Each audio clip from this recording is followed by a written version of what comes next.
Kembali lagi di MMA Mertua Menantu Aku dong. Kali ini kita datang dengan sebuah tema miskin jangan mau. Kita menolak miskin. Pokoknya kita menolak miskin ya. Tidak hanya menolak penyakit tapi kita juga menolak untuk miskin. Hari ini kita ada kedatangan kedua orang tamu yang sangat spesial. Yang pertama dengan Richard Pesik. Wah, ini tampan sekali, Bos luar kecil, biasa. tapi sudah menjadi Luar biasa.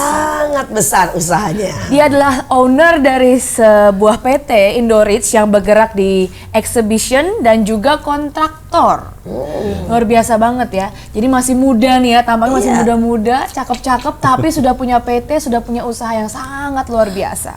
Yang kedua adalah istrinya, wah yang luar biasa, Karista Elvira. Dan mereka berdua ini adalah orang-orang yang sangat luar biasa dan menolak untuk miskin.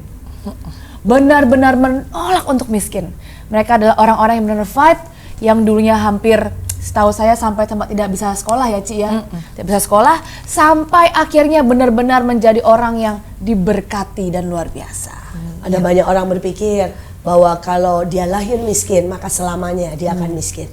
Tapi lahir miskin bukan masalah. Tetapi masa depan kita bisa rubah bersama Tuhan. Bersama usaha keras, bersama ketekunan, sesuatu yang besar pasti terjadi. Berkat ada di mana-mana.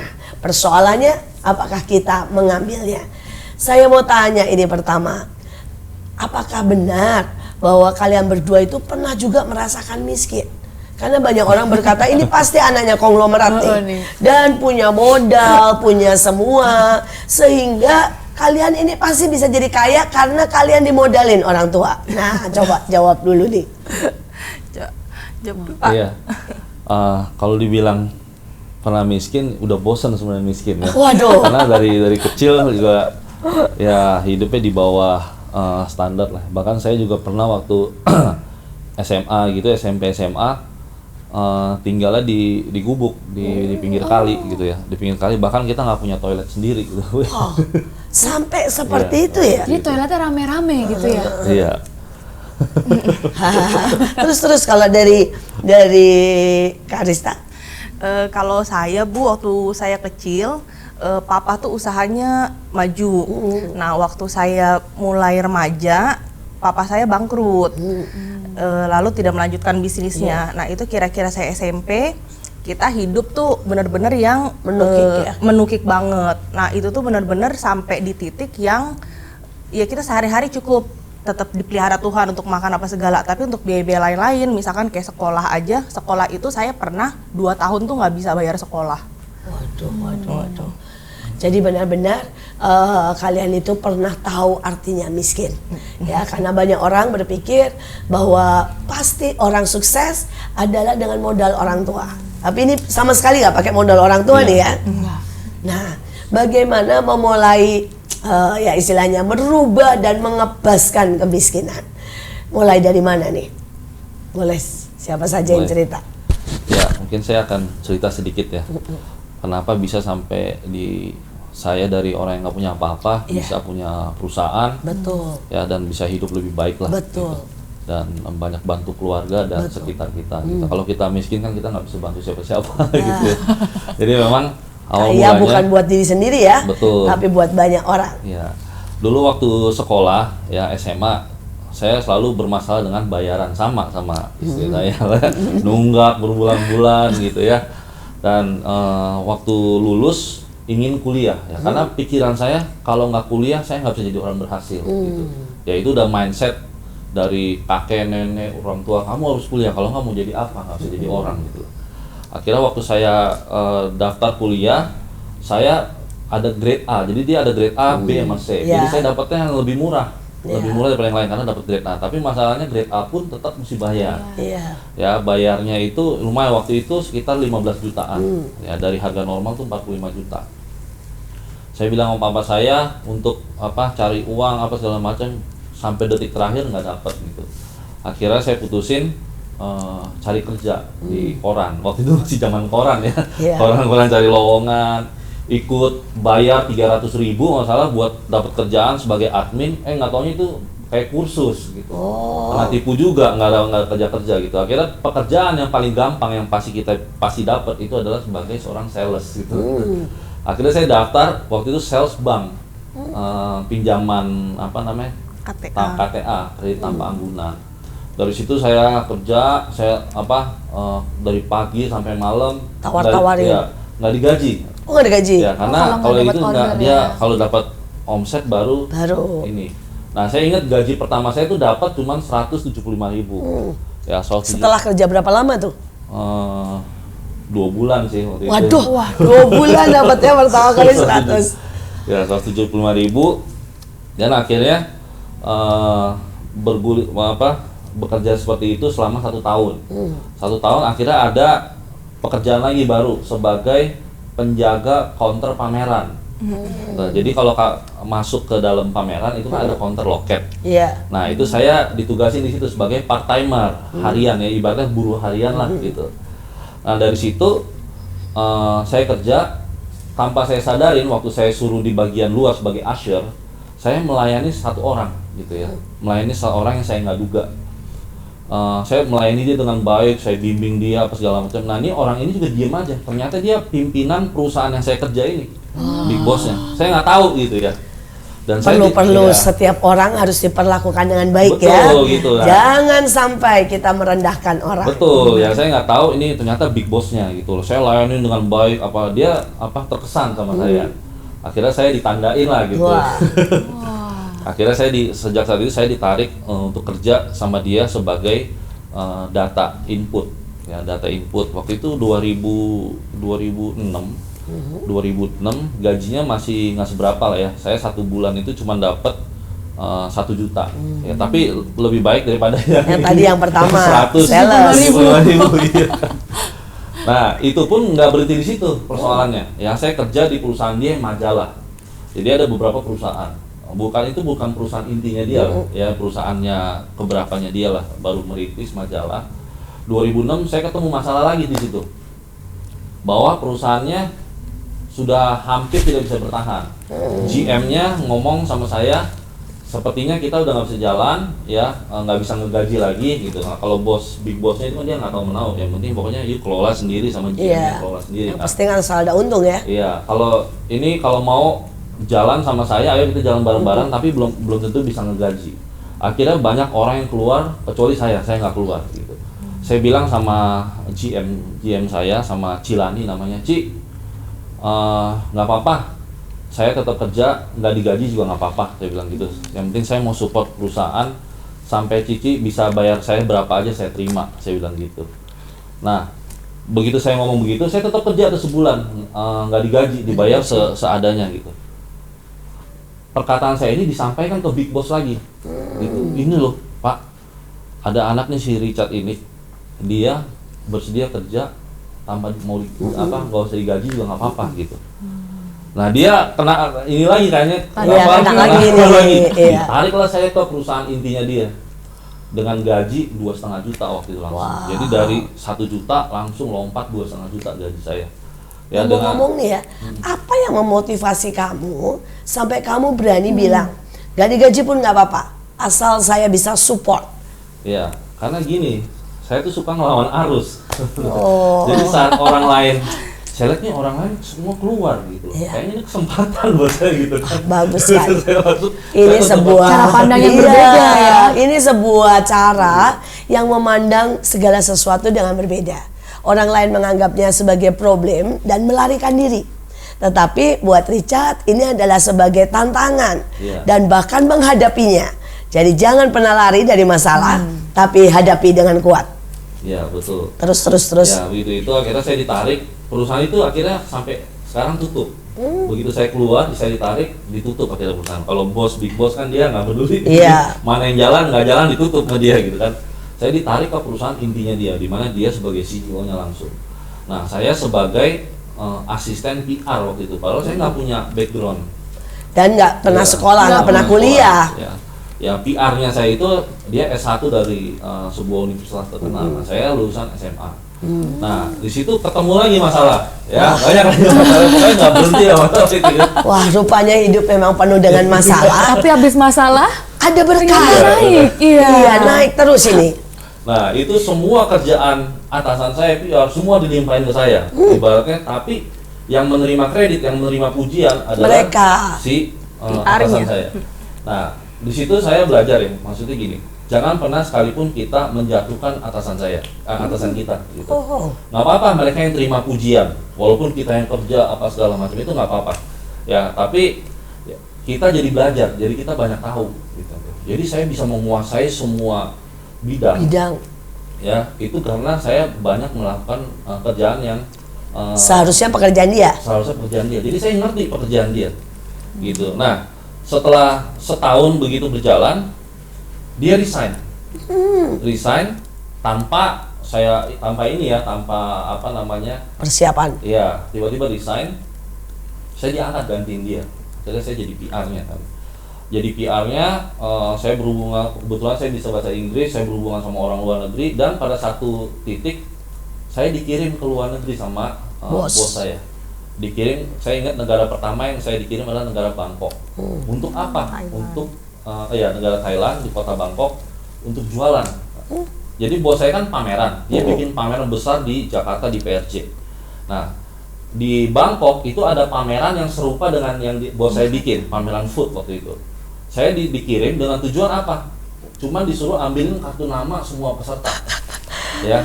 Jadi bukan suruh jualan sebenarnya. Tujuannya cuma buat Cuman disuruh koneksi ambil lah. ya, ambil kartu nama supaya nanti tim sales bisa follow up di telepon satu persatu. Nah, bedanya saya bukan hanya kumpulin kartu nama, saya jualan. Nah, saya jualan, saya tawarin, lu mau nggak nih masuk Indonesia? Indonesia ini lagi bagus nih marketnya, gini apa segala macamnya dengan populasi terbesar nomor 5 di dunia apa segala macam. Akhirnya banyak yang ikut. Tanpa disangka bos saya, di luar dugaannya, saya pulang bawa kontrak.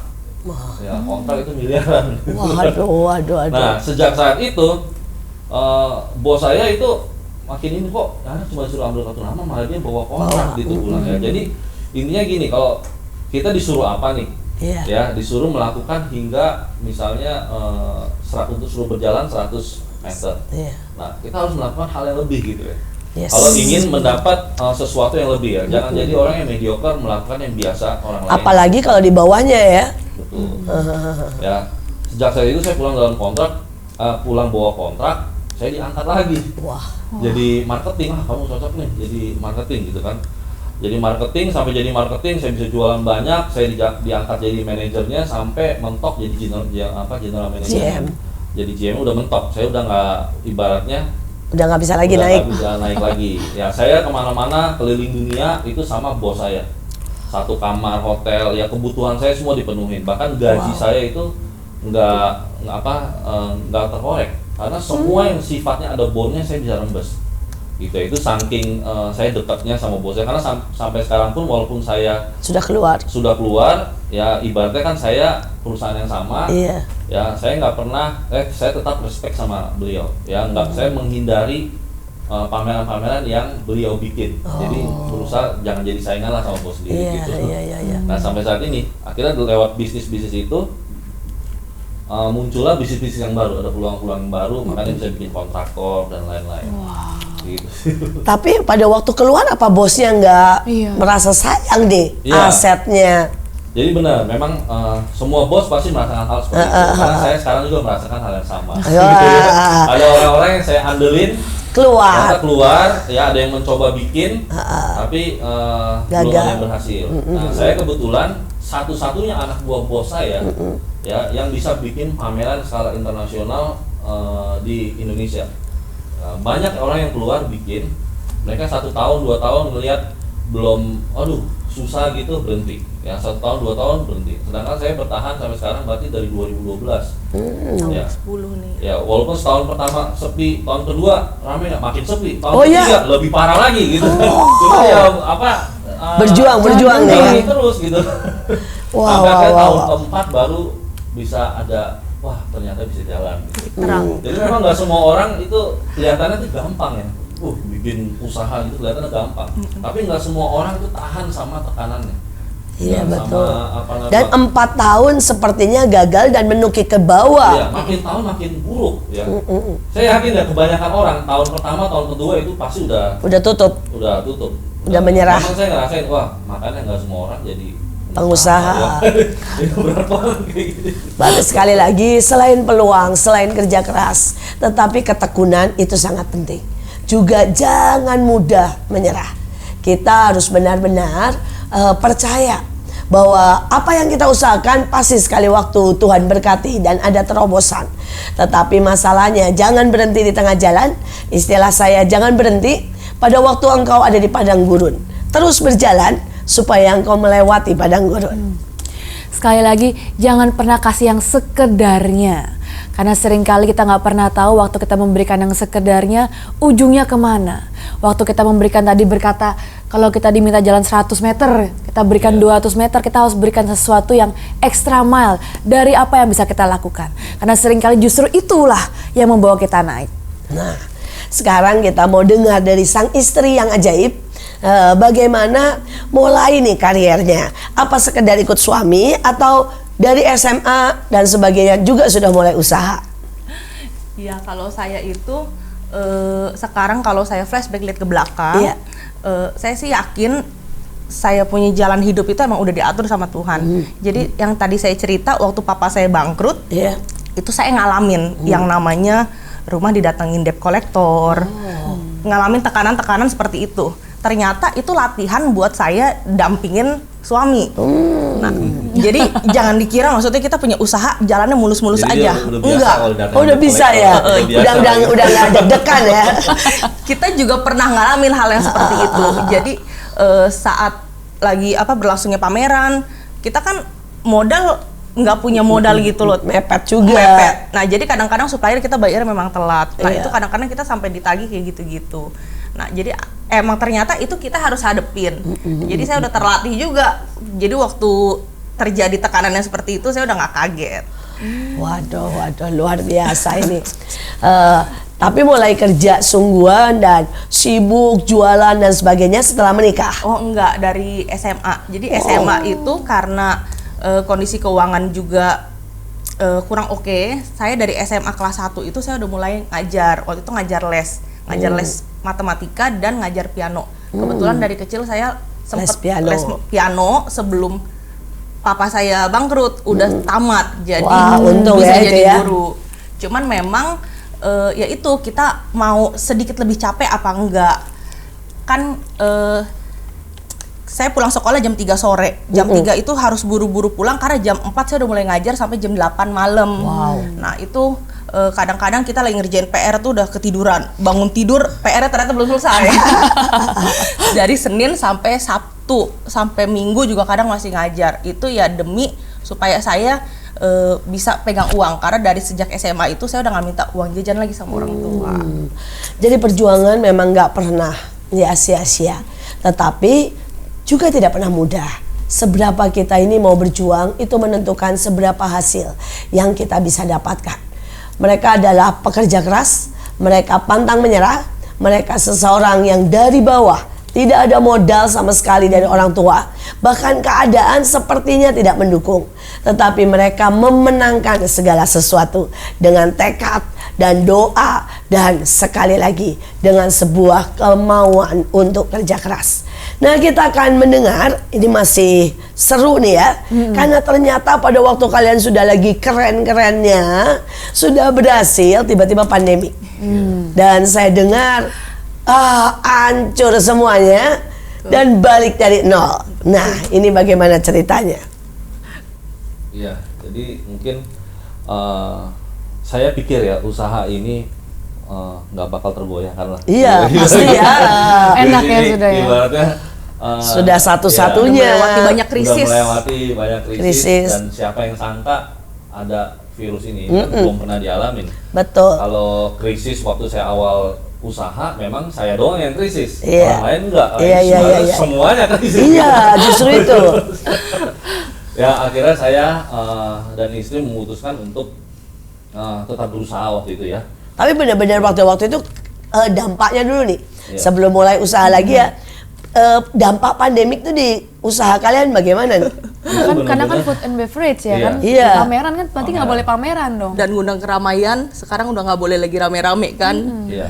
Jadi emang benar-benar sudah tidak bisa jalan sama sekali. Nol ya, zero. Sudah nggak bisa jalan sama sekali. Ya, tapi pada saat itu mau melakukan PHK juga nggak tega. Ya, ada sekitar 40 lebih karyawan. Ibaratnya saya pikir kalau saya PHK itu mau kerja di mana juga. Gitu. Akhirnya ya udahlah, kita sama-sama lah menderita gitu. Ya kalau mau nih saya bisa bayar segini, saya udah hitung-hitung nih. Coba ya kalau misalnya pandemi paling 1 tahun, pikirnya cuma 1 tahun. Gitu, Wah. pikirnya cuma 1 tahun gitu kan ya. Kita masih bisa lah bertahan dengan sekian-sekian. Ya saya gaji kalian setengah-setengah dulu ya. Nanti saya nggak potong loh, saya keep. Nanti begitu jalan lagi, saya gaji. Saya balikin uang yang 50% saya keep. Saya bilang gitu, pokoknya nggak ada yang dipotong gaji. Kalian ini baik sekali nih. Orang lain udah main buang aja semuanya.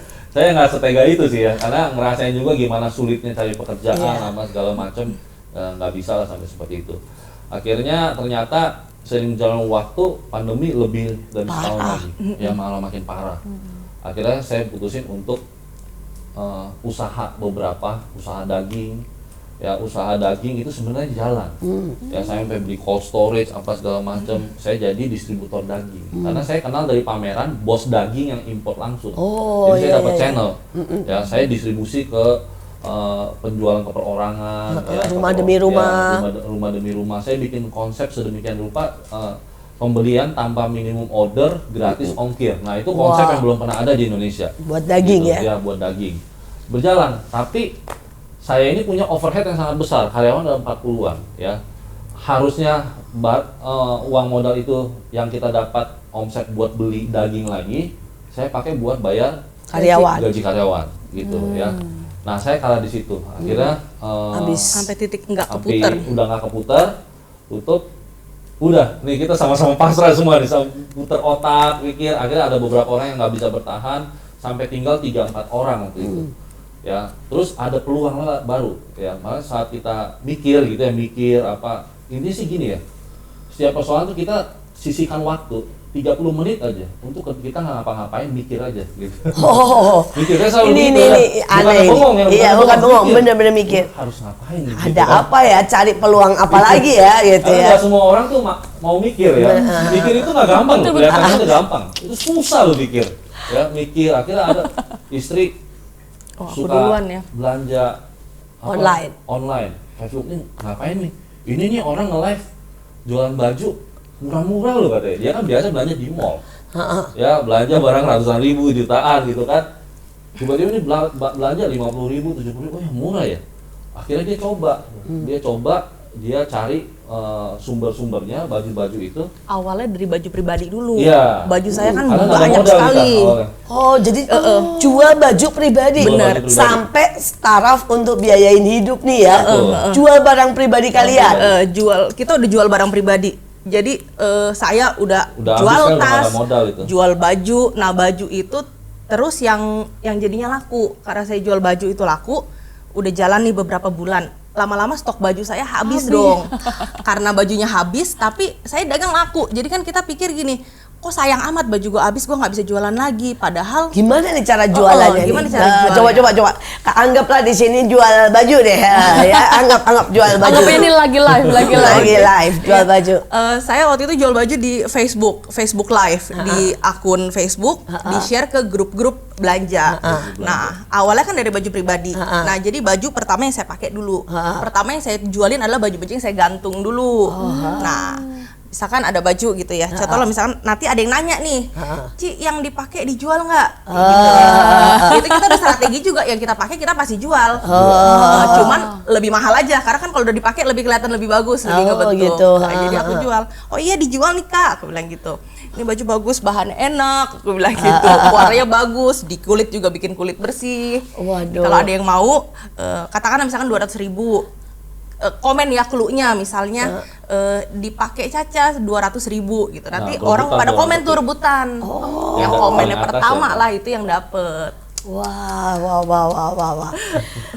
Ini adalah pejuang-pejuang ekonomi. Nah ya, mereka menolak untuk miskin. Mereka berkata pasti ada jalan di mana kita mau usaha. Sebelum kita lanjut lagi ke episode selanjutnya, kita mau sama-sama di break dulu di MMA Mertua Menantu Akur Dong. Dong.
Kembali lagi di MMA, Mertua Menantu Akur Dong. Dong. Kita langsung lanjut aja dengan ceritanya Ci Karista. Wah, tadi dengar-dengar sempat jualan online ya, live gitu ya, live di Facebook. Itu gak malu? Karena kan Facebook temennya Iya, temen semua lihat ya. semua Terus mereka lihat. pasti bilang gini, aduh ini mereka kenapa ya sampai jualan baju gitu ya, Apa baju nggak dipikir bekas. miskin, Iya. atau kenapa lagi butuh uang gitu. Terus terang sih awal-awal waktu mau live itu aku juga mikir maju mundur ya. Kita pikirnya gini, nanti kalau klien gue lihat gimana? Kan maksudnya image-nya jadi nggak bagus gitu. Cuman setelah dipikir-pikir lagi, ini kan pandemi. Semua orang kan emang butuh dan harus bertahan hidup. Iya. Jadi aku pikir kalau kita mau maju, kita nggak boleh mikirin malu. Maju aja gitu jalan. Ternyata yang saya pikir awalnya itu memalukan, ternyata itu nggak memalukan loh. Justru saat kita ketemu sama klien lagi dan memang sudah pada tahu bahwa kita tuh juga jualan baju, mereka malah justru kagum sama kita. Mereka Mengapresiasi ya. mengapresiasi gitu. Hebat ya, maksudnya lu mau bertahan hidup sampai begitu. Nggak banyak orang misalnya udah jadi direktur, Iya. tapi udah nggak mau lagi lakukan hal-hal yang sekiranya kelihatannya bikin malu gitu. Padahal sebetulnya itu kan nggak bikin malu. Selama kita kerja bukan nyuri, kenapa mesti malu ya? Tapi seringkali orang berpikir bahwa mereka jualan malu, terus kemudian mereka itu kerja, misalnya kerja kasar nih, jadi kuli dan sebagainya malu gitu ya. Padahal orang justru akan melihat betapa gigihnya nih ya. Silakan diminum ya, silakan boleh diminum. boleh Iya, diminum. Boleh diminum karena dulu, sudah boleh diminum disediakan. Nah, nanti saya juga minum sebentar karena saya masih mau nanya nih. Oke, dengar-dengar katanya perusahaan ini dimulai dengan hanya iseng di Facebook, sekarang menjadi luar biasa. Penghasilannya sampai puluhan, bahkan bisa mencapai ratusan juta. Dan kemudian begitu banyaknya orang-orang yang belajar ikut meniru jejak kalian. Nah, boleh diceritakan dari Gimana caranya? sampai nih bagaimana, karena semua yang di rumah ingin belajar sebisa mungkin kalau bisa mengikuti jejak kalian dan tertolong. Karena ada ribuan orang hari-hari ini yang sedang bergumul soal ekonomi. Mulanya sih saya mulai itu dari kita nggak punya modal, karena saya sama suami udah benar-benar habis-habisan untuk mempertahankan perusahaan. Nah, banyak orang berpikir kalau kita nggak punya modal dari orang tua, kita nggak punya pendidikan yang tinggi, kita nggak bisa sukses. Nah, saya bilang itu salah. Kita selalu bisa mulai dari apa yang ada padamu, apa yang ada pada kita. Apa yang ada pada saya saat itu adalah saya punya kemampuan, saya punya keinginan lah untuk saya tetap bisa bertahan. Lalu yang kedua, saya lihat apa yang saya punya. Nah, itu dia, karena saya nggak punya modal, awal-awal yang saya jual adalah baju saya pribadi, dan saya tanyain ke teman-teman, juga ke keluarga, ada baju yang udah nggak dipakai nggak? Ada baju yang udah nggak dipakai, ada tas yang udah nggak mau dipakai nggak? Gue bantu jualin ya, gue jualin mau nggak? Mereka juga kan daripada lemarinya penuh dan lagi ini masa pandemik. Betul. Ya. Nah, jadi selain saya jualin baju pribadi, saya banyak juga jualin baju titipan dari keluarga ataupun dari teman. Nah, setelah itu pada habis, barulah saya mulai cari nih supplier baju, karena udah punya customer banyak kan. Kalau saya bajunya habis nggak bisa dilanjutin kan sayang. Nah, dari situlah kita mulai cari-cari. Jadi kita benar-benar datang ke pasar Loak. Dari tadinya nggak pernah datang sampai satu pasar tuh kita kenal semua. Oh, ternyata bisa cari barang di pasar Loak ya? Bisa. Terus bisa dapat juga? Bisa. Dan bagus-bagus. Oh ya, hebat sekali ya kalian ya. Ini yang saya pakai ini. Ini ngomong-ngomong, kalau di toko berapa, kalau di kalian berapa nih? Ini di toko harganya sekitar 800 sampai 900 ribu. Ya, ini saya jual cuman 100 sampai 150 ribu. Luar biasa, luar biasa. Nggak kelihatan kan kayak barang bekas gitu. Keren. Dan nggak malu ya, bos loh, ini bos besar Direktur. Dan direktur, owner. Tapi dia benar-benar mau memulai segala sesuatu dari bawah. Nah, akhirnya dapat barang dari mana? Sampai hari ini bisa punya karyawan segitu banyak, dan kemudian dengar-dengar sampai 15.000 pembeli ya. Nah, ini ceritanya bagaimana ini? Teruskan. Nah, akhirnya saya ditemenin cari barang di pasar Loak itu. Begitu udah dapet suppliernya, lanjut tuh jualan terus, ketemu importir juga. Nah, lalu di bulan Maret saya hamil. Nah, waktu saya hamil saya tuh kena hiperemesis namanya. Jadi benar-benar yang nggak bisa aktivitas, mual muntahnya itu nggak berhenti-henti. Waduh. Nah, dari tadinya saya yang jualan, belum jualan nih Bapak. Masih mempertahankan. Gengsi. Iya, tapi juga laki biasanya kalau jualan kan lebih ribet ya, lebih susah gitu rasanya ya. Kalau perempuan kan lebih lemes gitu ya. Benar. Nah, udah bener-bener saya nggak bisa jualan. Akhirnya suami mulai jualan, sama kakak saya juga jualan. Dia kan baju perempuan kan. Jadi kamu jualannya? Pernah baju perempuan. Ada. Tapi habis itu saya switch jadi baju laki. Jadi baju laki. Iya. Lucu banget itu. Nggak ngebayangin juga. Iya, gimana Aku coba juga, jualin? Aduh, kesian banget sih suami aku. Jualin baju perempuan lucu banget ya. Ini Iya. bagus loh Bun, Iya, gitu. jual baju dress. Ya, ibu-ibu demen ngeliat saya. Iya kan ganteng soalnya ya. Aduh. Akhirnya karena saya mulai hamil dan udah mulai gak bisa jualan, Koricet lah yang jualan. Malah ternyata jauh lebih hebat daripada penjualan aku. Iya, ibu-ibu Ternyata lihat. pria lebih berani belanja. Oh ya? Iya, kita pikir selama ini perempuan lebih berani belanja. Ternyata salah. Laki-laki lebih berani belanja dan lebih royal. Dan lebih boros. Oh ya. Satu sisi laki-laki lebih berani belanja dan royal, ternyata ibu-ibu juga lebih suka wajahmu ya. Katanya ada si ganteng jualan katanya. Murah-murah lagi. Murah-murah lagi. Akhirnya nggak kita sangka-sangka waktu saya terakhir jualan, omset itu pertama jualan beberapa ratus ribu, sampai yang terakhir saya hamil itu satu hari bisa dapat 10 juta.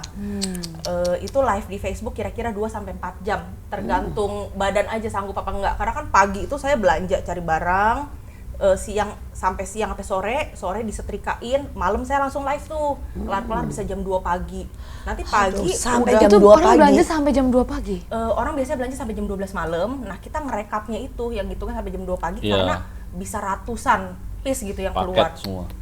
Semua dipaketin. Iya. Pakai ongkos kirim tapi ya. Pakai. Mereka bayar lagi ongkos kirim. Wow. Akhirnya sayang juga kan udah nggak bisa live, akhirnya dilanjutin sama Pak suami. Ternyata dia lebih hebat lagi, omsetnya berkali-kali lipat dari saya. Waduh. Jadi tuh modelnya cuma ngomong terus gitu Iya. Wah. Ngejembreng gitu kan, pegang baju. Pokoknya semua yang saya pakai dari ujung kepala sampai ujung kaki ditawar orang gitu. Iya betul. Pokoknya yang kita pakai Kalung, harus yang apa gitu ya juga semua. Sampai ditawar. jam tangan apa semua. Sampai sendal yang kita pakai. Iya. juga, Sendal? ditanya dijual nggak sendalnya gitu. Wah. Jadi ini peluang yang sangat besar di Facebook. Ya Facebook kan follower itu kan membernya kan 130 juta di Indonesia. Ya.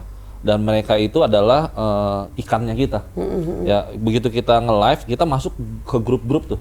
Ada grup Indonesia Timur, jualan online, jualan apa, itu banyak grup-grup yang membernya ratusan ribu. Begitu kita nge-live, kita posting ke grup-grup tersebut. Oh boleh tuh free. Boleh, ada yang free, berbayar, ada yang ada yang bayar. free. Tapi berbayar pun cuma berapa? 30.000 per Oke bulan. banget tuh. Gitu. Ya ini banyak orang yang belum tahu Belum tahu. peluang ini. Sebenarnya mudah sekali ya. Terus apa aja yang boleh di-share gitu? Apa aja boleh? Boleh. Bahkan ya selain jualan baju, orang ada yang jualan kacamata, jualan tanaman, jualan buah apa, ya semua. Ikan asin pun ada. Oh iya. Dan rame. Iya. Ya nggak tahu ya kan Nggak itu tahu omset ya, masing-masing omset ya. masing-masing ya. Terus gitu, jadi mereka itu responnya ke kita lewat komentar. Iya, Komentar. lewat komentar. Gitu. Nah ini peluang yang masih belum banyak orang garap, Iya, karena betul, kan betul, kita betul. populasi banyak dan daya belinya tuh kuat, apalagi Indonesia Timur. Oh justru Indonesia Timur yang Indonesia katanya Timur. nih terkenal miskin, Iya, itu pembelinya justru Karena sangat mungkin kuat. dia kan nggak terlalu banyak mall gitu ya. Iya. Jadi mereka online, semua belanja online baju. Iya, betul. Banyak merek yang Berapa belum aja masuk ke sana. Belum masuk dibeli sana. sama mereka. Barang-barang luxury, karena saya juga udah jual-jual barang-barang yang branded yang harganya 5 juta, 4 juta, 3 juta. Dari awalnya cuma jual barang 20.000, 30.000 gitu. Karena masanya banyak, udah gitu yang nonton ternyata nih orang-orang middle up banyak gitu. Kita pikir kan ini barang bekasnya orang middle ke bawah lah. Iya. Ternyata banyak loh. Bos-bos pun belanja di situ. Mungkin sejak pandemi ya, mereka Iya, nggak iya, ngapa-ngapain iya, di iya, rumah. iya, Ada waktu lebih buat scrolling Facebook jadi. Iya. Itu barang-barang yang di counter katakanlah harganya 40 juta masih terpampang gitu di counter. Itu kita bisa dapat barangnya dan kita jual paling cuma 5 juta. Kayak gitu. Banyak juga jadi merek-merek yang tadinya kita nggak familiar, nggak tahu itu mahal, ternyata banyak banget ya barang mahal. Dan itu terus kemudian kalian bandingin nggak misalnya gitu, ini di counter segini, terus ini kami jual begini gitu, kalian bandingin juga? Iya. Ada yang dibandingin. Kebetulan juga sebelum pandemi itu saya senang belanja Bu, jadi cukup Tahu tahu lah. barang yang agak-agak familiar. Ternyata ada gunanya juga. Aduh luar biasa, luar biasa. luar biasa. Dan itu maksudnya nggak pakai peragaan atau pakai misalnya ya foto model atau bergaya-gaya gitu nggak? Enggak. Awalnya benar-benar kita aja karena kita nggak punya modal untuk bikin bagus begitu. Iya. Nah, ada beberapa orang, termasuk karyawan saya juga, ada yang kita ajarin juga. Ya, ada yang jalan, ada yang enggak gitu ya. Tapi ya begitu jalan ya mereka bisa punya penghasilan yang belum pernah mereka dapetin sebelumnya. Karena itu omsetnya harian. Ini kalau ini live itu setiap hari live. Setiap hari. Tapi sekarang karena saya udah mulai kerja lagi, Sabtu saya libur lah. Sabtu libur, cuman ini karena kebiasaan nge-live, walaupun saya ini perusahaan saya udah jalan lagi. Cuman malam kayaknya kalau nggak Nge-live jadi nge-live, aneh kayaknya ya? ada yang aneh gitu, makanya sampai sekarang saya masih nge-live. Wah, sekarang habis selesai melahirkan nge-live lagi nih. Nge-live lagi. Jadi gantian ini suami istri sekarang. Dua toko kita. Dua toko. Saya jual baju perempuan, beliau jual baju laki-laki. Jadi kita punya studio pria, studio wanita gitu. Wah, luar biasa. Kantor Makanya tadi saya foto-foto ini studio boleh juga nih. Idenya ya, what. Karena kantor walaupun sudah mulai jalan, untuk biaya operasional yang tinggi itu Ya. kita masih support dari jual bajunya kita itu. Luar biasa ya, ternyata selalu ada jalan, kelihatannya hal yang kecil, kelihatannya cuma lubang kecil, kesempatan kecil, ternyata kalau dilakukan dengan serius, dengan segala macam upaya, dan ujungnya menghasilkan sesuatu yang luar biasa. Nah ini bicara ngambil bahannya atau barang-barangnya dari mana? Ini pasti penonton banyak banget yang pengen tahu gimana sih saya ikutan sama mereka gitu ya. Gimana supaya saya juga punya peluang. Bisa tolong ajarin dikit nih ya. Walaupun rahasia dapur dikit nih, gimana nih caranya? Apa-apa, rahasia dapur kita selalu kasih kok. Wah, mereka tidak takut untuk orang lain menjadi kaya. Mereka sangat bahagia kalau banyak orang diberkati bersama mereka. Awalnya kalau menurut saya, apalagi kalau nggak punya modal, dari apa yang ada dulu, dari baju sendiri atau nanya sama teman-teman dan saudara-saudara kita bantu jualin. Ya, ini kalau nggak punya modal ya. Betul. Tapi kalau punya modal, belilah bal. Coba cerita Pak, bal itu gimana? Ya, jadi saya kebanyakan nih jualnya barang bekas. Ya, barang bekas kurang lebih 70% lah. 30% baru barang baru. Karena yang banyak dicari orang itu ternyata barang bekas. Iya, tapi yang bagus, Ya, yang bagus, merek lagi bermerek ya. gitu ya. Nah, itu jadi di Indonesia itu ada namanya importir bal-bal yang per 1 kuintal 100 kilo, yang karung-karungan itu yang dipres sedemikian rupa. Ya, itu ada bal kaos, berarti isinya kaos semua. Ada bal kemeja, isinya kemeja semua. Ya, bal jaket, isinya jaket semua. Nah, itu bal-balan itu bisa dibeli, ya, ada suppliernya, ya, bisa di Google juga ada, ya. Pusatnya di sini sebenarnya ada di Pasar Loak yang sangat terkenal di Jakarta. Oh, jadi di Jakarta di Pasar Loak ada juga khusus jual bal-bal itu. Betul, karena mereka jual bal di toko-toko tersebut kan. Nah, itu kita beli. Ya, itu harga bal itu, contoh ya, bal kaos Korea. Jadi balnya dari Korea sama Jepang. Bal kaos Korea itu harganya 7,5 juta. Isinya 500 sampai 600 piece. Berarti kalau dibagi ya 7 juta dibagi 500 piece ya itu kurang lebih kan 12.000 gitu ya. 12.000 harga satu piece-nya. Satu piece. Nah, itu kaos-kaos itu 10%-nya isinya barang kepala. Barang kepala adalah barang-barang branded yang kita bisa jual 200.000 ke atas. Ya, jadi kalau misalnya ada dari 500 10% berarti 50 piece. 50 piece itu kita paling murah jual itu 150.000. Ya, itu udah balikin modal awal ya, 7,5 juta. Sisanya 40% itu barang badan. Barang badan itu jualnya 80.000 sampai 100.000. Jadi yang lumayan tapi nggak merek ya. Ya, sisanya barang kaki 20.000, 10.000 bebas mau jual berapa. Karena itu ada untung. Jadi dari 7,5 juta itu bisa menghasilkan uang 25 juta kurang lebih. Ya, modal bal. Makanya kalau misalnya kayak kita jual barang yang ada sama kita untuk kita beli bal waktu itu. Ya, kalau belum bisa beli bal, belum ada modal, punya hanya duit 500.000, 1 juta bisa nggak bisa beli eceran. Oh, eceran juga bisa.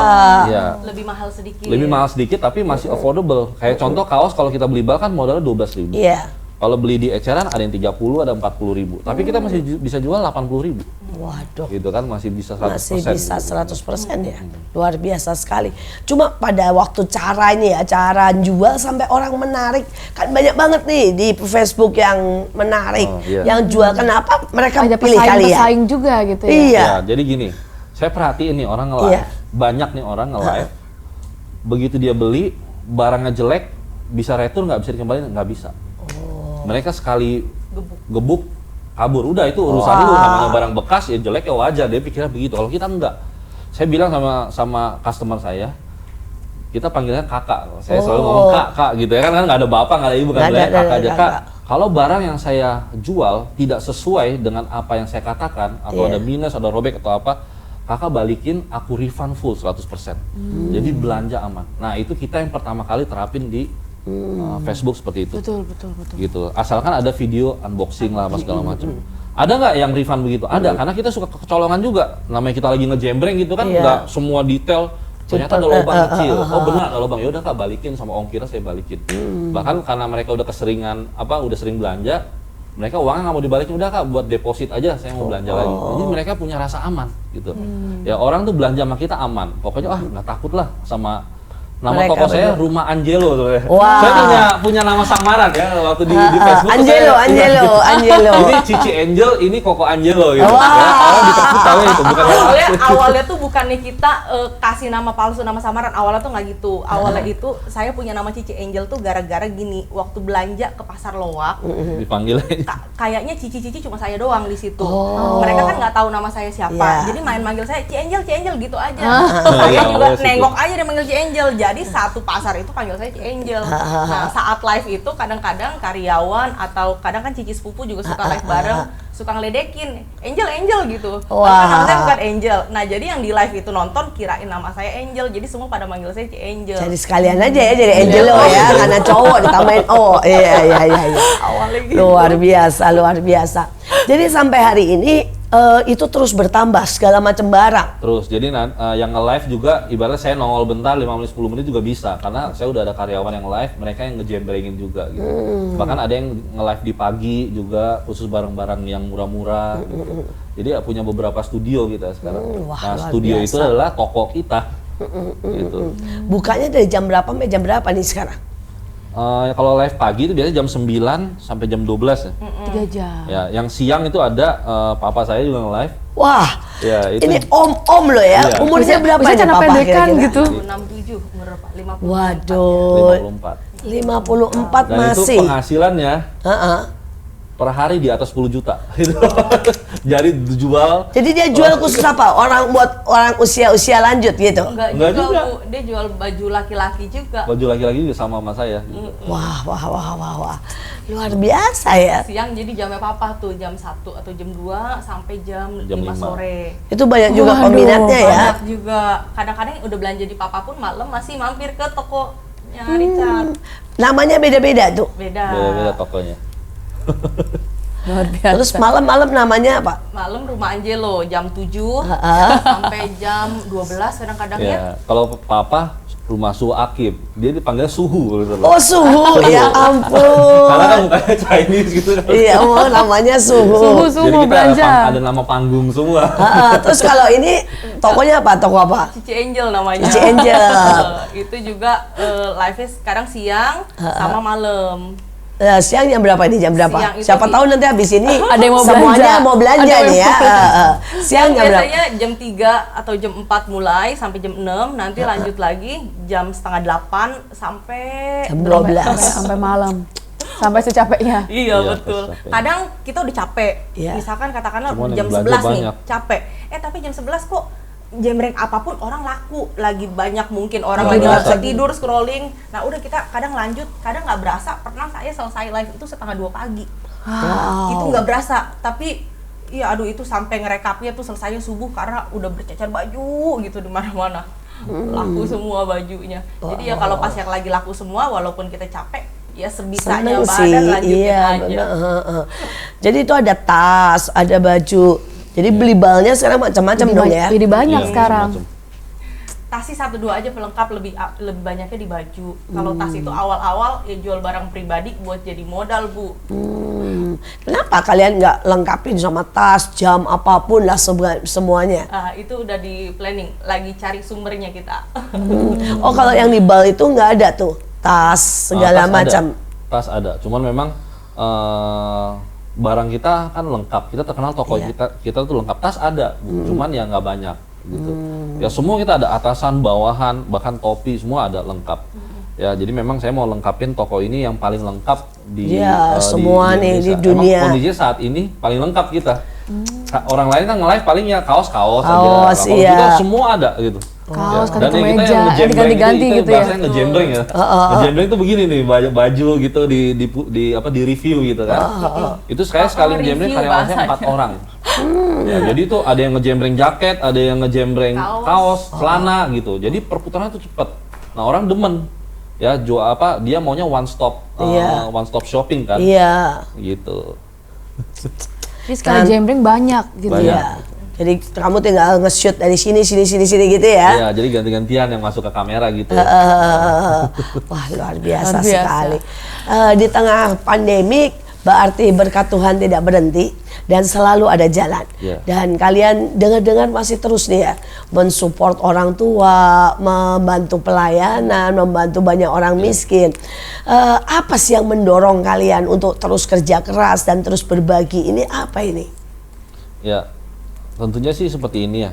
Saya ada sadari satu hukum namanya hukum universal sebenarnya.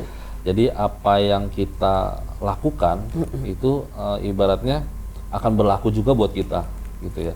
Dan saya juga ngerasain yang namanya hidup susah itu nggak enak.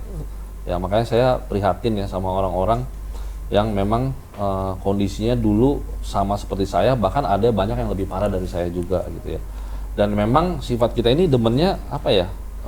Demen ngelihat orang seneng gitu.